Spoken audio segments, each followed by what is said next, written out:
샬롬 유선생의 구속사 천국열차 유도수 목사님의 신구약 성경 파노라마를 낭독하는 시간입니다. 지금은 누가복음 파노라마 13장입니다. 갈 길을 가시면서 하신 교훈들. 다시 강조합니다만 먼저 문맥을 붙잡게 되시기를 바랍니다. 그래야만 본장에 수록된 다양한 말씀들의 연관성과 말씀하신 의도를 바르게 이해할 수가 있기 때문입니다. 예수께서 각성 각촌으로 다니사 가르치시며 예루살렘으로 여행하시더니 22절 이것이 주님의 행로입니다. 나가서 여기를 떠나소서 헤롯이 당신을 죽이고자 하나이다. 31절 이로 보건대 주님은 헤롯 안티파스가 관할하는 지경에 계시는 것으로 여겨집니다. 이것이 주님의 현재 위치입니다. 그러나 오늘과 내일과 모레는 내가 갈 길을 가야 하리니 선지자가 예루살렘 밖에서는 죽는 법이 없느니라. 33절 이것이 확고한 주님의 의지입니다. 이러한 문맥은 예수께서 승천하실 기약이 차감해 예루살렘을 향하여 올라가기로 굳게 결심하시고 라고 하신 9장 51절로부터 이어지고 있습니다. 13장은 이러한 문맥에서 해석되어야만 바르게 볼 수가 있습니다. 어찌하여 이 점을 도외시하는지 알 수가 없습니다. 이 문맥을 놓치지 않게 하기 위하여 본장의 주제를 33절에 근거하여 갈 길을 가시면서 하신 교훈들이라고 정해보았습니다. 이를 네 단원으로 나누어 상고하고자 합니다. 첫째 단원 1절에서 9절 만일 회개치 아니하면, 둘째 단원 10절에서 21절 하나님 나라의 도래와 확장, 셋째 단원 22절에서 30절 버림받을 유대인과 구원 얻을 이방인, 넷째 단원 31절에서 35절 버림바 될 예루살렘아, 첫째 단원 1절에서 9절 만일 회개치 아니하면 너희는 이 갈릴리 사람들이 이같이 해 받음으로써 모든 갈릴리 사람보다 죄가 더 있는 줄 아느냐? 너희에게 이르노니 아니라 너희도 만일 회개치 아니하면 다 이와 같이 망하리라. 3절 그 무렵에 일어난 재난으로 여겨지는 두 가지 사건이 언급되고 있습니다. 하나는 빌라도가 어떤 갈릴리 사람들의 피를 저희의 제물에 섞은 일입니다. 1절 자세한 내막은 알 수가 없어도 갈릴리 사람들의 피라는 표현으로 볼 때 빌라도에 의해서 몇 사람이 죽임을 당한 것만은 분명해 보입니다. 다른 사건은 실로암에서 망대가 무너져 4절 18사람이 치어 죽은 사건입니다. 먼저 사건은 인위적인 재난이고 나중 사건은 자연적인 재난이었습니다. 이럴 경우 유대인들은 그리고 일반 사람들은 생각하여 보라. 죄 없이 망한 자가 누구인가? 정직한 자의 끊어짐이 어디 있는가? 라고 생각하게 됩니다. 욥기 4장 7절 그들은 죄를 지어서 그러한 재난을 당했다는 것이죠. 그렇다면 이런 재난을 당하지 않는 자기는 죄가 없다는 논리가 됩니다.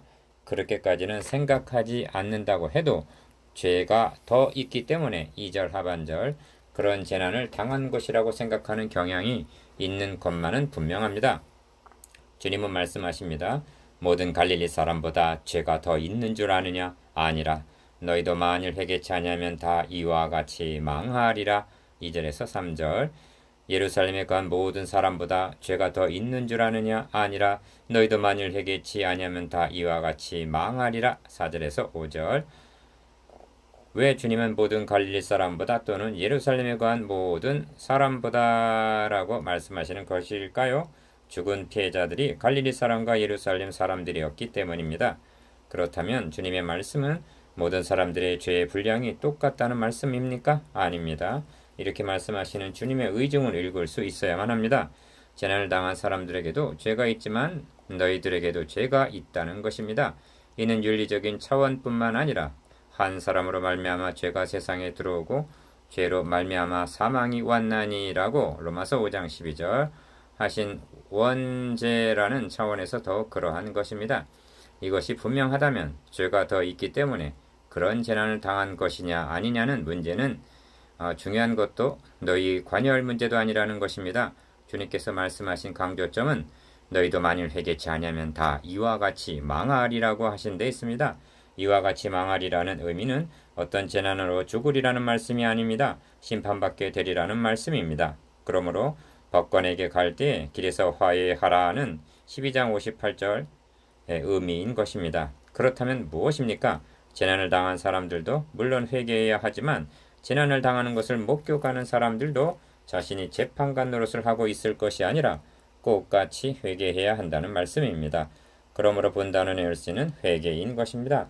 주님께서는 너희도 만일 회개치 아니하면 다 이와 같이 망하리라고 3절 5절 재난의 의미를 회개를 촉구하시는 경고로 보고 계시는 것입니다. 구약 성경에는 이에 대한 명백한 예시가 있습니다. 돌아오지 아니하였느니라. 아모스서 6장에는 너희가 내게로 돌아오지 아니하였느니라. 이는 여호와의 말씀이니라는 언사가 5번이나 반복적으로 나오고 있습니다. 너희 이를 한가하게 하며 너희 각지에서 양식이 떨어지게 6절 즉 흉년으로 회개를 촉구했지만 너희가 내게로 돌아오지 아니하였느니라. 가뭄으로 회개를 촉구했지만 너희가 내게로 돌아오지 아니하였느니라. 7절에서 8절 풍재와 깐풍기 재앙으로 회개를 촉구했지만 너희가 내게로 돌아오지 아니하였느니라. 9절 연병으로 회개를 촉구했지만 너희가 내게로 돌아오지 아니하였느니라. 10절 전쟁으로 경고했지만 너희가 내게로 돌아오지 아니하였느니라. 이는 여호와의 말씀이니라. 11절 그러므로 이스라엘아 내가 이와 같이 너에게 행하리라. 내가 이것을 너에게 행하리니 이스라엘아 너의 하나님 만나기를 예비하라고 12절 하십니다. 즉 심판받을 각오를 하라는 말씀인 것입니다. 주님께서는 지금 재난당한 몇몇 사람들의 죄를 위하여 예루살렘으로 올라가시는 것이 아닙니다. 그러므로 두 사건을 통하여 촉구하시는 바는 회개입니다. 회개를 촉구하신 것은 여기가 처음이 아닙니다. 주님은 공생애를 시작하면서 첫 말씀이 회개하라 천국이 가까웠느니라고 회개를 촉구하셨습니다. 예루살렘으로 올라가면서 하신 교훈은 회개입니다. 무화과나무 비유 이에 비유로 말씀하시되 한 사람이 포도원에 무화과나무를 심은 것이 있더니 와서 그 열매를 구하였으나 얻지 못한지라 과원지기에게 이르되 내가 3년을 와서 이 무화과나무의 실과를 구하되 얻지 못하니 찍어버리라 어찌 땅만 버리느냐. 6절에서 7절 본문은 이에 비유로라고 시작됩니다. 이는 본문의 비유가 앞에서 촉구하신 회개에 대한 비유임을 말해줍니다. 주님은 3년이나 회개를 촉구하셨으며 세례 요한도 너희가 회개에 합당한 열매를 맺으라고 외쳤습니다. 3장 8절 그러나 회개하지 않으므로 찍힘을 당할 위기에 놓인 것입니다. 주님은 다른 곳에서 한 무화과나무를 보시고 그 나무에 무엇이 있을까 하여 가셨더니 가서 보신즉 잎사귀 외에 아무것도 없더라고 합니다. 마가복음 11장 13절 후에 열매 없는 무화과나무는 뿌리까지 말라 죽었던 것입니다. 주인이여 금년에도 그대로 두소서 내가 두릅하고 거름을 줄이니 이후에 만일 실과를 열면 이원이와 그렇지 않으면 찍어버리소서 하였다 하시니라. 8절에서 9절 이는 그들에게 마지막 기회가 주어졌음을 뜻합니다. 이 마지막 기회란 1차적으로 당시의 유대인들에게는 오늘과 내일과 모레는 내가 갈 길을 가야 하리니 라고 33절 하신 얼마 남지 않은 시간입니다. 그리고 모든 세대에게 하시는 말씀은 너가 너를 고소할 자와 함께 법관에게 갈 때에 길에서 화해하기를 힘쓰라 하고 12장 58절 라고 하신 노중에 있을 때를 의미합니다. 바로 지금입니다.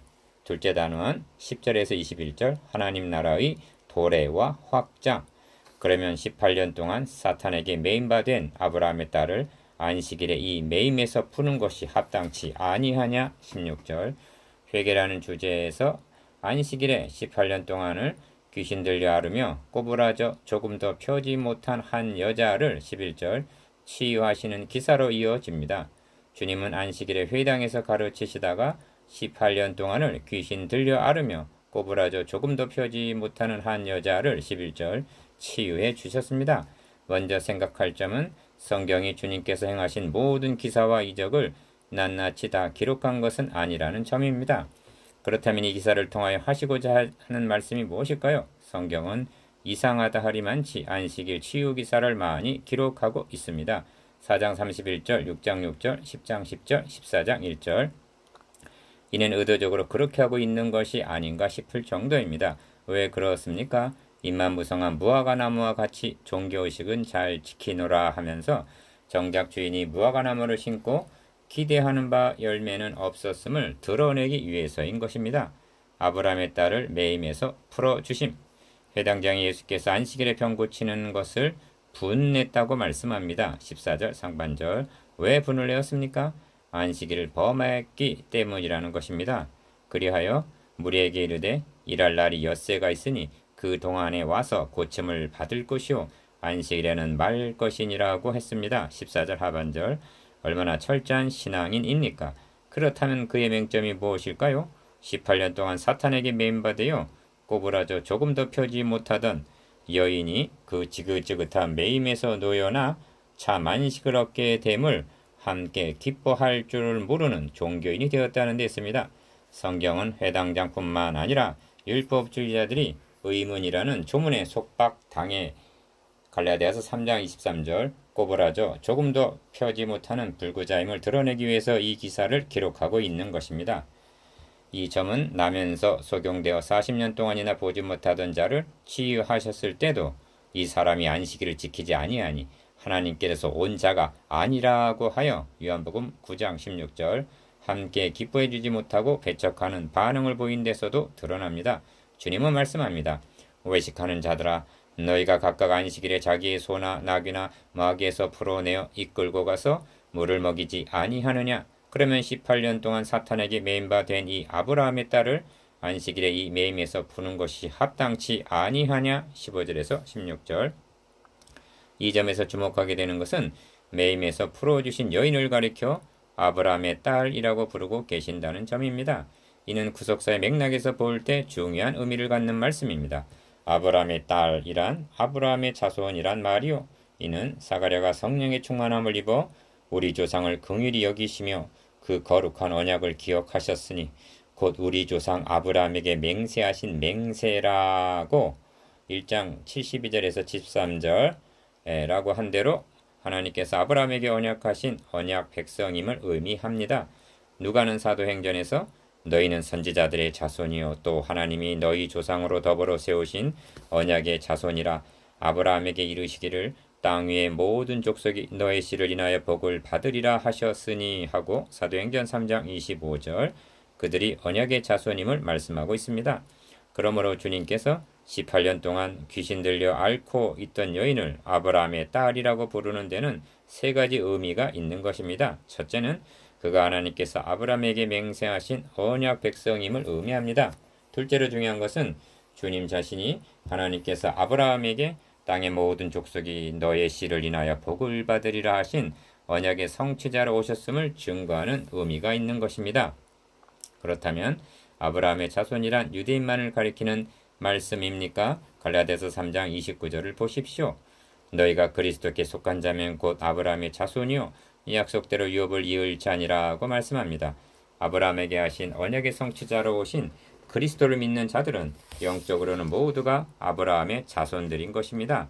그러므로 내가 너의 자손으로 땅에 티끌 같게 창세기 13장 16절 또는 하늘의 뭇별같이 창세기 15장 5절 그렇게 하리라고 말씀하셨던 것입니다. 셋째로 하나님의 나라가 이미 임하였다는 의미가 있습니다.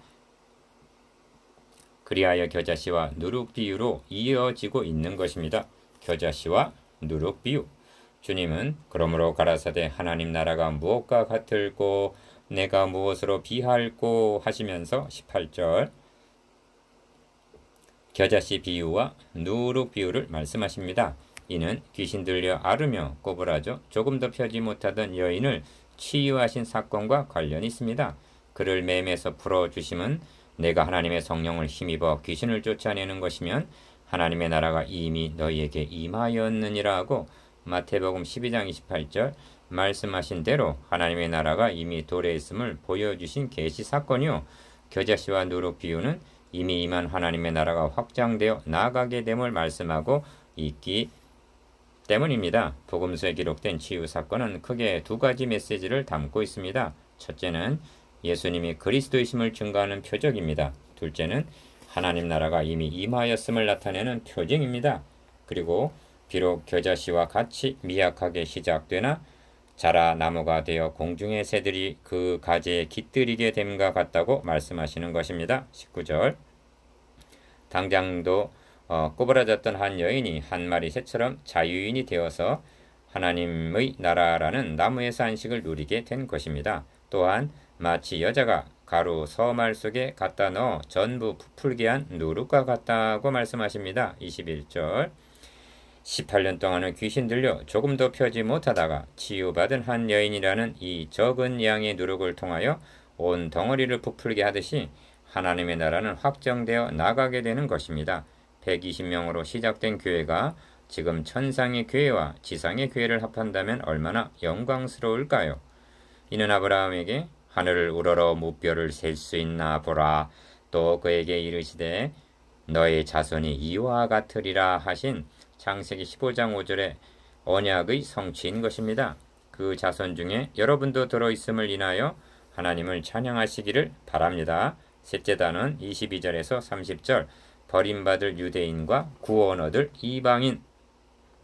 혹이 여짜오되 주여 구원을 얻는 자가 적으니까 저희에게 이르시되 좁은 문으로 들어가기를 힘쓰라.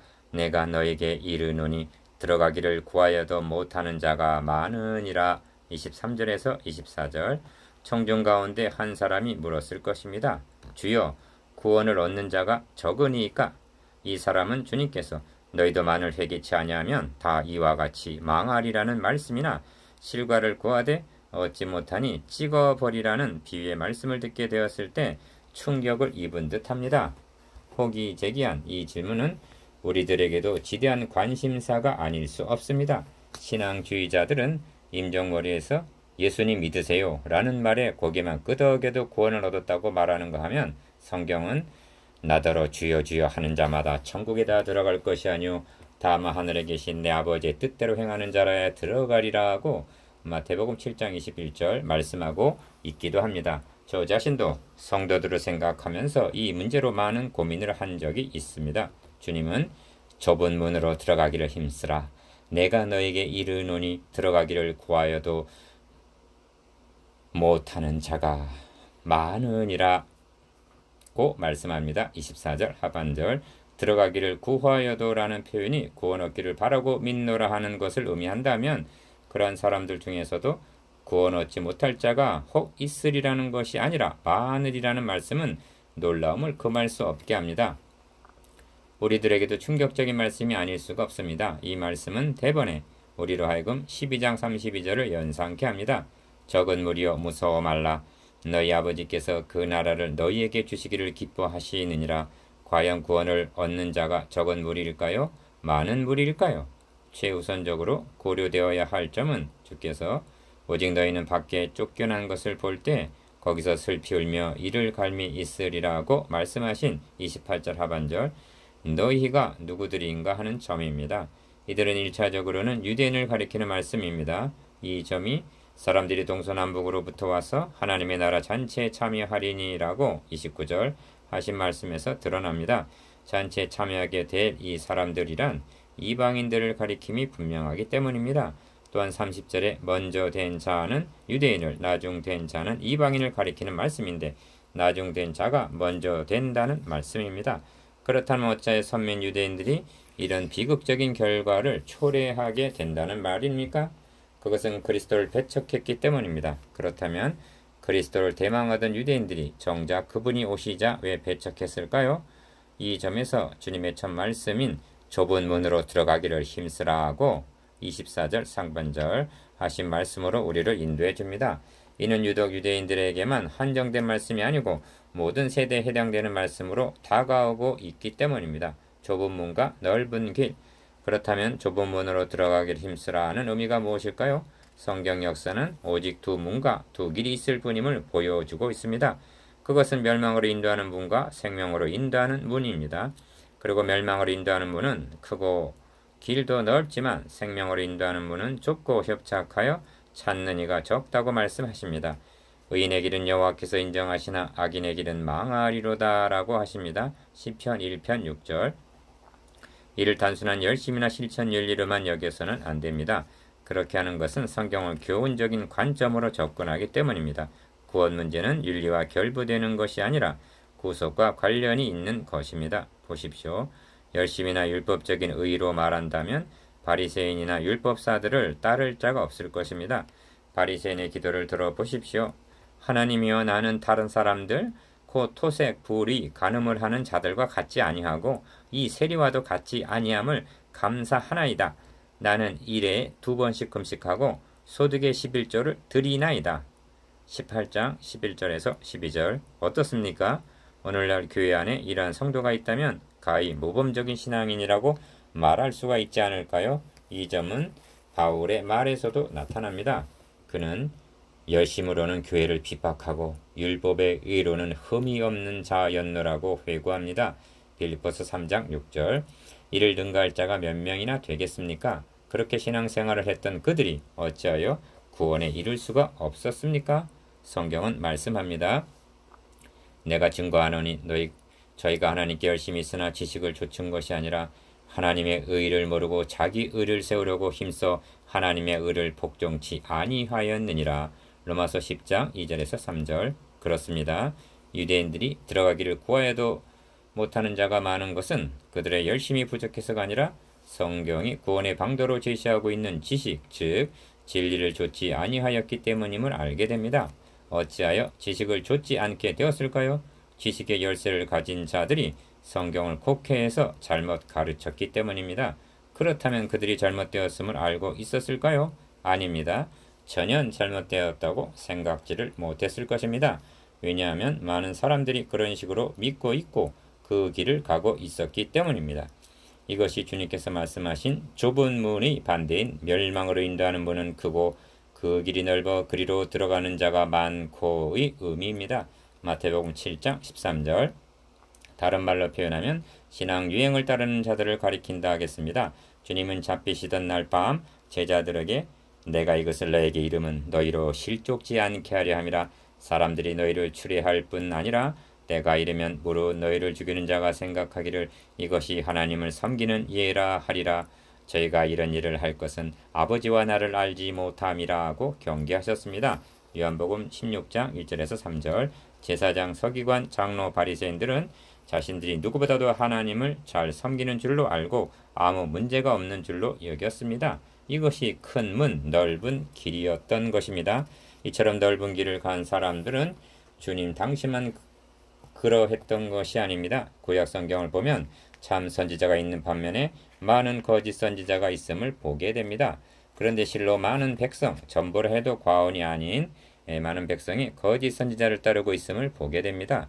그런 중에 예레미야나 에스겔, 미가 선지자 같은 소수만이 좁은 길로 행했음을 보게 됩니다. 나중된 자가 먼저 됨. 이와 대비되는 말씀이 29절입니다. 사람들이 동서남북으로부터 와서 하나님 나라 잔치에 참여하리니라고 하십니다.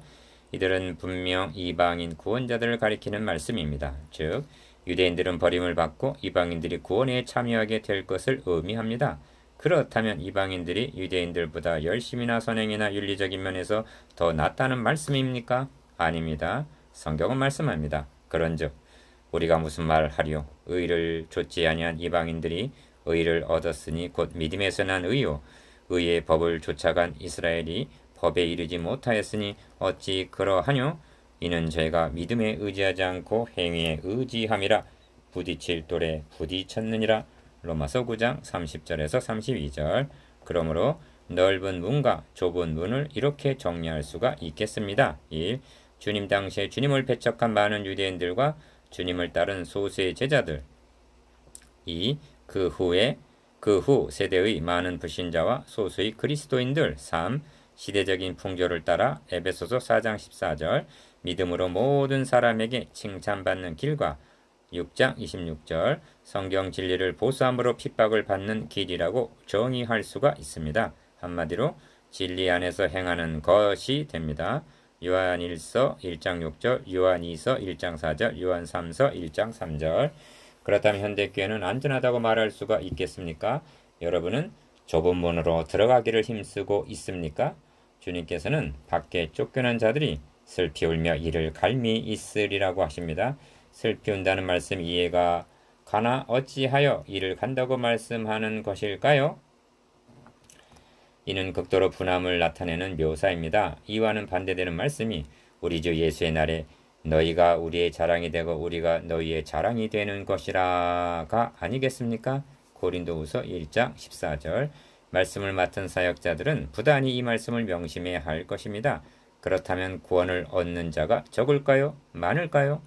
넷째 단원 31절에서 35절 버림바 될 예루살렘 예루살렘아 예루살렘아 선지자들을 죽이고 너에게 파송된 자들을 돌로 치는 자여 암탉이 자기 새끼를 날개 아래 모음같이 내가 너희의 자녀를 모으려 한 일이 몇 번이냐 그러나 너희가 원치 아니하였도다. 34절 헤롯이 당신을 죽이고자 하나이다 라는 31절 제보를 받고 주님은 헤로사 헤로사 하신 것이 아니라 예루살렘아 예루살렘아 하십니다. 근본적인 문제가 헤롯에게 있는 것이 아니라 예루살렘에 있는 제사장 서기관 장로들에게 있음을 가리키는 말씀인 것입니다. 어찌하여 유대인들이 추방당할 수밖에 없는지가 이 말씀을 통해서도 분명히 드러납니다. 주님께서 예루살렘으로 올라가시면 어떠한 일이 벌어질 것인가요? 인자가 많은 고난을 받고 장로들과 대제사장들과 서기관들에게 버림받아 죽임을 당할 것이라고 말씀하십니다. 9장 22절 종교 지도자들이 그리스도를 이렇게 배척함을 인하여 예루살렘은 멸망하고 결국 유대인들 자신이 배척을 당하게 된다는 것입니다. 그러므로 주님은 나가서의 길을 떠나서서 헤롯이 당신을 죽이고자 하나이다 라는 31절 말을 들으시고 또 가서 저 여우에게 이르되 오늘과 내일 내가 귀신을 쫓아내며 병을 낫게 하다가 제3일에는 완전하여 지리라 하라. 그러나 오늘과 내일과 모레는 내가 갈 길을 가야 하리니 라고 하셨던 것입니다. 32절에서 33절 이 말씀 속에는 중요한 의미가 함유되어 있는데 1. 귀신을 쫓아내며 라는 말씀은 주님의 오신 목적이 사탄을 정복하고 하나님의 나라를 회복시키는 데 있음을 나타내는 것이며 2. 오늘과 내일과 모레는 내가 갈 길을 가야 하리니는 주님의 죽으심이 인간의 계획에 의하여 좌우되는 것이 아니라 하나님의 때가 찬 경륜에 의해서 에베소서 1장 9절 진행된다는 말씀이고 3. 제3일에는 완전하여지리라 하심은 주님의 사역이 죽으심과 부활을 통하여 온전히 성취될 것임을 의미합니다. 예루살렘아 예루살렘아 선지자들을 죽이고 너에게 파송된 자들을 돌로 치는 자여 암탉이 자기 새끼를 날개 아래 모음같이 내가 너희의 자녀를 모으려 한 일이 몇 번이냐 그러나 너희가 원치 아니하였도다. 34절 여호와는 광대하시니 우리 하나님의 성 거룩한 산에서 극진히 찬송하리로다. 터가 높고 아름다워 온 세계가 즐거워하며 큰 왕의 성 곧 북방에 있는 시온산이 그러하도다. 시편 48편 1절에서 2절 이처럼 아름답고 영화롭던 예루살렘 도성이 어쩌다가 언제부터 이 지경이 되었습니까? 이사야 선지자는 신실하던 성읍이 어찌하여 창기가 되었는고 공평이 거기 충만하였고 의리가 그 가운데 거하였더니 이제는 살인자들 뿐이었도다 라고 탄식하고 있습니다. 이사야 1장 21절 이미 그때부터 예루살렘은 변질되었던 것입니다. 왜 그렇게 타락한 것입니까? 이사야 선지자와 같은 시기에 세움받은 미가 선지자는 시온을 피로 예루살렘을 죄악으로 건축하는도다 라고 탄식하면서 그렇게 된 원인을 그 두려운 뇌물을 위하여 재판하며 그 제사장은 삭슬 위하여 교훈하며 그 선지자는 돈을 위하여 점치면서 오히려 여호와를 의뢰하여 이르기를이라고 하여 미가서 3장 10절에서 11절 지도자들의 타락의 원인이 있음을 지적하고 있습니다. 주님께서는 선지자들을 죽이고 너에게 파송된 자를 돌로 치는 자여 라고 하십니다. 누가 이렇게 했다는 것입니까? 뇌물을 위하여 재판하던 두령, 삭슬 위하여 교훈하던 제사장, 돈을 위하여 점치듯 하던 선지자들이 참 선지자에게 그렇게 한 것입니다. 이들은 인기에 영합하면서 큰 문, 넓은 길을 가고 있던 자들입니다. 그러나 당시에도 이사야나 예레미야 같은 소수의 좁은 문으로 들어가기를 힘쓰는 참 선지자들은 있었던 것입니다. 주의 이름으로 오시는 이 주님은 보라 너의 집이 황폐하여 버림바 되리라고 하십니다. 35절 상반절 그러나 절망 중에서도 소망을 말씀하십니다. 내가 너에게 이르노니 너희가 주의 이름으로 오시는 이를 찬송하리로다 할 때까지는 나를 보지 못하리라. 35절 하반절 그때 가서 보게 될 것이라는 시사입니다. 주의 이름으로 오시는 이란 주님의 재림을 뜻합니다. 그때 유대인들이 그들이 그 찌른 바 그를 바라보고 그를 위하여 애통하기를 독자를 위하여 애통하듯 하며 그를 위하여 통곡하기를 장자를 위하여 통곡하듯 하리로다 하고 스가랴 12장 10절 예언하신 대로 거족적으로 회개운동이 일어나게 될 것을 말씀하시는 것입니다. 이를 알았기에 바울 사도도 이방인의 충만한 수가 돌아오기까지 이스라엘의 더러는 완악하게 된 것이라. 그리하여 온 이스라엘이 구원을 얻으리라고 말씀했던 것입니다. 로마서 11장 25절에서 26절. 그렇습니다. 유대인들은 먼저 된 자이나 나중이 되고 이방인들은 나중된 자이나 먼저 된 것입니다. 30절. 여러분, 이런 일은 교회 안에서도 일어날 것입니다. 그리고 우리들도 풍조나 유행 따라 믿으면서 이것이 하나님 섬기는 예인 줄로 여기는 넓은 길을 가다가는 들어가기를 구하여도 못하는 자가 많게 될 것임을 잊지 말아야 할 것입니다.